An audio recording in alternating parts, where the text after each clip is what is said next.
welcome to the casting couch. I'm gonna hit you guys with a Q&A. I asked for some questions on my Instagram post and you guys gave them to me. So let's get started. TAW78 asks, what do you normally eat before you hit the gym? To be honest with you, it's something different really every day. Sometimes I don't even have a pre-workout snack or meal. It just really depends on that specific day. I used to do a lot of candy, but these days my macros are limited, so I tend to stay away from the candy using that pre-workout. If anything, I'll do like a bagel or like a muffin, something with lower fat and just carbs. Magnus Baca 95. Why don't you do low bar squat? I've tried it in the past. It just doesn't feel natural. It doesn't feel right with my frame, my body. I feel a lot more natural doing high bar, and when it comes to squatting, my whole goal is to build my quads, to make the gains in the quads, and not my hips and my hamstrings, which low bar focuses more on that. So I want to be more quad dominant, so I go with the high bar. Rasmus Divlen. Most likely butchering all your guys' names, but I'm doing my best. Thoughts on aggressive fat loss while maintaining strength? I don't think aggressive fat loss is good, optimal, efficient for anybody. I think if you're doing anything too aggressive, there's gonna be backlash, right? With your diet, if you're losing too much weight per week, your metabolism is gonna adapt really fast. It's not gonna leave you a lot of room to play, and you're just gonna feel like dog shit, and you won't be able to maintain that strength. It's gonna be a lot harder to maintain strength when your calories are really, really low. All right, Neil Vegeta Dang. What up, man? When are we gonna ride? What inspired you to create the campus gym? The campus. What pushed me, what inspired me to open up the campus was just all the BS commercial gym rules, right? I was going to different commercial gyms. I started at 24 Hour Fitness, which was my home gym for a long time, and then I went to Gold's because I started doing more powerlifting movements like the deadlift, and 24 Hour Fitness did not have deadlift platforms. They had the octagon plates, which were horrible for deadlifting. So I went to Gold's. They had deadlift platforms there and bumper plates, but each gym had too many damn rules. No gym bags, no chalk, no filming. No filming was one of the main reasons why I had to go somewhere else. And I didn't go somewhere else. I made another place for me to train and film and do my thing. So I needed a home base. Actually, at the time, I was looking for a space to lease, like an office space to work at. Have a desk, because working at home was just a little too distracting with the kids. With Sonia being home, I just wanted to play and just mess around. It was hard to get work done, so I was looking for an office, and I just thought to myself, I was like, why don't I just find like a warehouse space with an office, buy some equipment, open up a gym, open it up to the public, and have the member base just pay for the lease. And that's exactly what happened. I didn't open this place to profit. I didn't open it as a business. I opened it up as a home base. Marasegan.Angelo. Can working out with too much volume hinder your progression? I would have to say yes. Too much volume will hinder your recovery, and recovery is key to making gains, for strength gains, muscle gain. So you have to watch the volume. An experienced lifter knows that. An experienced lifter knows when to push and pull back. Adam Horaichi. What has been the hardest part about balancing home life and work life, and how did you come to resolve that? It's never been hard for me, to be honest with you. I think it's just part of my personality. I like balance, but I'm also like 10x rule. Like once I start something, I want to perfect it. I want to put all my energy, but at the same time, I don't know, I have that natural ability to balance everything out.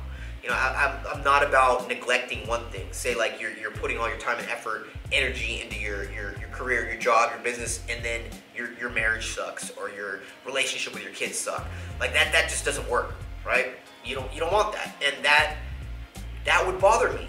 So I look at all the different angles. All right, my boy, the Swole Fesser. If you guys aren't following him on Instagram, follow him. He has good content, great information, and he has a great physique. People tend to get caught up on secondary things like training split, which movement is better than another, and so on. Understanding that consistent progressive overload is the most important factor for growth. Why do you think people tend to ask about secondary factors more often? So he's pretty much asking, why does everyone ask you how much do you bench, or how much protein you intaking, or what's the best bicep movement, what do you do for your forearms? Like those questions that don't really matter because everybody's different, right? I think you kind of answered your own question by adding the progressive overload in there.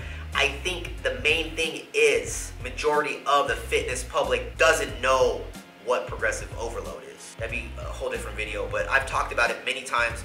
It's a basic principle that most people don't understand. Once they understand that, they'll knock out all the other stuff, all the other BS that everyone's accustomed to learning, like shocking the muscle, you know, drop sets, supersets, like all that stuff, just beating yourself down. All that stuff will go behind you and you'll be more focused on progressive overload. That was a good question though. That's my take on it. Dan La Martina, cookies or donuts? Probably have to go donuts. Chaylin lifts. What is the most amount of food you've eaten in one day, and how did it affect your lifting the day of and the next day? Back in the day, when I was very bro and I was limiting myself, restricting my food sources too much, I would binge like crazy. And when I say binge, extreme amount of food, because naturally, without me binging, I eat a lot. I'm a fat kid at heart. I have a fat kid stomach. Like ever since I was little, I ate a lot more than my brothers, a lot more than my dad, a lot more than my friends. Like my eating was crazy. So when I say binging, it's pretty bad. Back in my bro days, there was probably a bunch of days, and it was like once every week I was doing, you know, the whole meal plan thing throughout the week, and then Friday or Saturday I would have one cheat day every week during contest prep. But I would probably put down anywhere between 10,000 to 13,000 calories, and that was binging. That was just going all out. So I felt like shit that day. I would always do a post-workout or put down the majority of the calories post-workout, and then the next day I just felt amazing. I felt like Superman. And you guys know how that goes. Ali Egjong, how's your vertical coming along? Can you dunk yet? I'm sorry to say, guys, but I had to give that goal up. And the reason being was playing basketball and doing all that jump training, the plyos and stuff, it was just destroying my knees. And it was hindering my leg days. Like my knees were aching and I had to stop. Because you guys all know that my priority is training. That's my thing. How much body fat should you lose per month if cutting? So my rule of thumb that I've used for years and I still use is 1 to 2 pounds per week for a male and about ½ a pound to a pound per week for a female. So do the math for the month. Asian power builders. How do you balance family and business? You just gotta do it. Make no excuses. You look at both sides and just be open with your significant other, your partner. You know, ask her or him, you know, how's everything going? Like, do you need anything from me? Am I lacking anything? You just have to have that communication. But you just got to do it. Any tips on properly doing a water cut before powerlifting meet to make weight?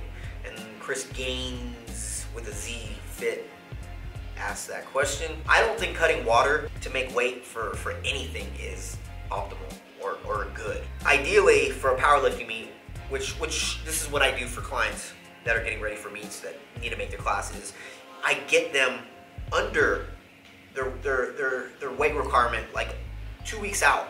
So, and it's slow, it's very strategically planned fat loss, so they make weight without having to aggressively lose too much weight and having to do a water cut at the end. So my tip, Chris, is just don't do it. Plan smart, lose the weight, and just walk into your powerlifting meet without cutting water. You'll feel a lot better that day, the next day. It'll just go way smoother. But that is it, guys. I want to thank you for all the questions, and I hope you guys enjoyed this video. If you guys want to see more Q&As, like the video, share the video, and if you have not subscribed already, please subscribe. There's more content coming. Peace.